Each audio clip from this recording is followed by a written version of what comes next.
আপনজন মানেই তো হচ্ছে একদম আপন নিজের মতো। এটা আমাদের জন্য একটা বড় পাওয়া। ও মাই গড, এত এত কালেকশন কেন, এত ভ্যারিয়েশন কেন? দূর দিনে যে পাশে থাকে সেই তো আপনজন। ভালো লাগছে আসলে এত মানুষের মাঝে আমি এসেছি, এবং তার থেকে বড় ভালো লাগছে যে আমি ভাইয়ের সাথে মনে হয় প্রথম আসলাম কোনো প্রোগ্রামে, এবং সব আপুরা আছেন, সবাইকে আমার সালাম। আমার ভালো লাগছে যে এত দারুণ একটা প্রোগ্রামে আমি আসতে পেরেছি। তো আজকের প্রোগ্রামের যে থিমটা আপনজন, আপনজন মানেই তো হচ্ছে একদম আপন নিজের মতো একটা।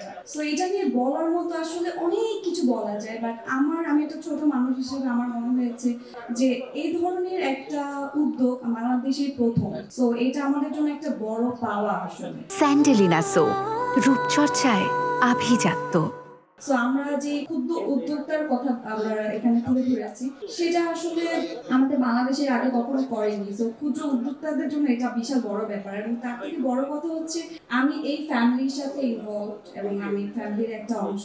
সো আমি নিজেও একটা বিজনেস দিচ্ছি, pearl by Payel makeover and salon নামে একটা বিজনেস আমি শুরু করছি সামনে। সো ওইখানে আমি অনেক প্রোডাক্ট আমি এখান থেকে নিচ্ছি, এবং আমি খুব খুশি যে আমি এই ফ্যামিলির সাথে ইনভলভ, এবং এত ভালো ভালো প্রোডাক্ট আমি এখান থেকে দিতে পারছি। সো যখন আমি এখান থেকে পারচেজ করছিলাম, তখন আমার মনে হচ্ছিল যে ও মাই গড, এত এত কালেকশন কেন, এত ভ্যারিয়েশন কেন? আর তার মধ্যে আপনজন নামে যেই উদ্যোগটা তারা শুরু করলো, সো আমিও কিন্তু এখন এটার একটা অংশ হয়ে গেলাম। সো যেহেতু আমি বিজনেসের সাথে আছি, সো আপনজন আমি নিজেও আসলে। সো এটা ভালো লাগছে, এবং দূর দিনে যে পাশে থাকে সেই তো আপনজন। দেশ জুড়ে ভোক্তাদের সাথে রিমার্কে পণ্য পৌঁছে দিচ্ছে যারা, সেসব মাঝারি ও ক্ষুদ্র উদ্যোক্তাদের সুখে দুঃখে পাশে থাকা লক্ষ্য নিয়ে নিউমার্ক নিয়ে এসেছে আপনজন কার্যক্রম।